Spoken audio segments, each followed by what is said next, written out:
রিশাদের boundary হজমে লাহোরের খুদে ভক্তের মন খারাপ, কিন্তু খানিকক্ষণ পরই লাহোর ভক্তদের মুখে হাসি ফোটালেন টাইগার লেগ স্পিনার। আর তাতে মাথায় হাত প্রতিপক্ষ কোয়েটার ভক্তদের। ফাইনালে রিশাদের বোলিংয়ের শুরুটা খরুচে হলেও শেষটা হলো দুর্দান্ত। রবিবার পিএসএল এর মেগা ফাইনালে মাঠে নামে সাকিব, মিরাজ, রিশাদদের লাহোর কালান্দার্স। মিরাজ আগের মতোই থাকেন বেঞ্চে। ফাইনালের একাদশ থেকে জায়গা হারান সাকিব। ব্যাট হাতে ব্যর্থতার মাসুল দিতে হয় তাকে।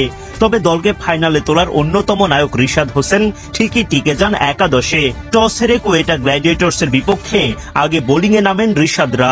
সাকিবের বদলি হিসেবে রিশাদের সঙ্গে যুক্ত হন বিমান থেকে নেমেই টসের মাত্র 10 মিনিট আগে মাঠে আসা সিকান্দার রাজা। ইনিংসের অষ্টম ওভারে প্রথমবারের মতো রিশাদকে বোলিংয়ে আনেন লাহোর অধিনায়ক শাহিন শাহ আফ্রিদি। প্রথম বলেই বাউন্ডারি হজম করেন। এক বল ডট দিয়ে আবারও রিশাদের বলে হাসান নওয়াজের বাউন্ডারি। ইস্পাহানি বেকারি ফ্রেশ, স্বাদের আবেশে একটু আয়েশ। জোড়া বাউন্ডারি আর 2 ডট দিয়ে প্রথম ওভারে টাইগার লেগের খরচা 10 রান। দ্বিতীয় ওভার বোলিং করতে এসে আরো বিপত্তিতে পড়েন রিশাদ। হাসান নওয়াজ এবার প্রথম বলে হাঁকান ছক্কা। এরপর টানা 2টা 4 হাঁকিয়ে 50 তুলে নেন হাসান। এই ওভারেও উইকেট শূন্য থাকা রিশাদ খরচ করেন 16 রান। 3 নম্বর ওভারে আভিষ্কা ফার্নান্দো রিশাদের বলে হাঁকান জোড়া বাউন্ডারি। এরপর আর তাকে সুবিধা করতে দেননি। ফের বাউন্ডারি হাঁকাতে গিয়ে রিশাদের জালে ধরা পড়েন।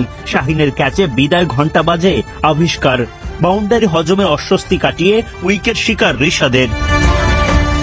এরপর ইনিংসের 15তম ওভারে ব্যক্তিগত শেষ ওভারটি করেন রিশাদ। এই ওভারে আর উইকেটের দেখা পাননি। তবে ডেথ ওভারে এসে খরচ করেন মাত্র 5 রান। মেগা ফাইনালে সব মিলে 4 ওভারে 42 রান খরচায় একটা উইকেট তোলেন রিশাদ।